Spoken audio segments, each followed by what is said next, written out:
राहुल गांधी की सूझबूझ को अक्सर विपक्ष हंसी के छल्ले में उड़ा देता है। हालांकि समय समय पर जिस तरह की बौद्धिकता का वो प्रदर्शन करते हैं, वो अगर देश सुने तो उसे एहसास होगा कि विपक्ष कमजोर नहीं। और विपक्ष को भी अगर आंखें और दिमाग खोलकर सुना जाए तो देश का भला ही होगा। फेहरिस्त लंबी है।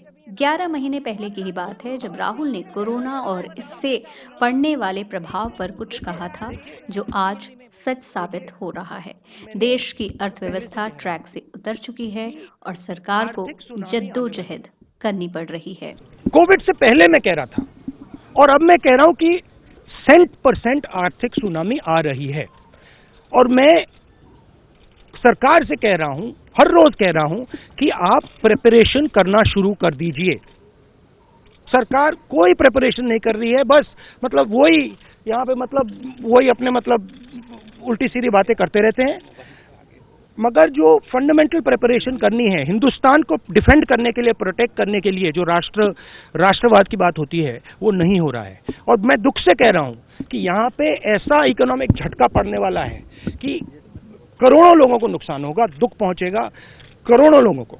इसी तरह का एक बयान राहुल ने कृषि बिल को लेकर एक आध साल पहले नहीं बल्कि तकरीबन 6 साल पहले लोकतंत्र के मंदिर में दिया था।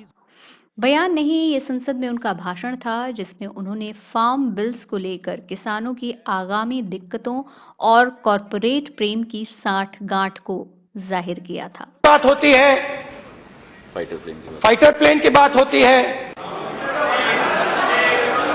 और 60% जनता को आप भूल रहे हैं। मैंने अपने आप से पूछा ये क्यों हो रहा है, और मेरे पास एक ही जवाब मिला। जवाब क्या है? जवाब क्या है कि कारगिल में जमीन की जो कीमत है, हिंदुस्तान के किसान की जमीन की जो कीमत है वो तेजी से बढ़ रही है,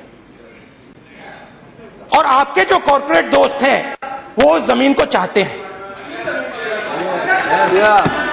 और आप क्या कर रहे हो? एक तरफ से सुनिए, आप क्या कर रहे हो? एक तरफ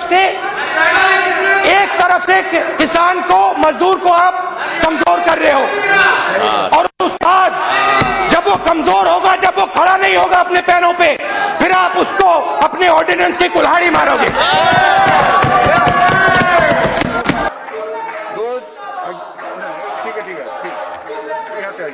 I shall now put clause 3 to vote.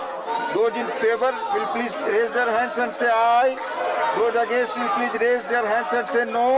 I think the ayes have it, the ayes have it, the ayes have it. Clause 3 is adopted.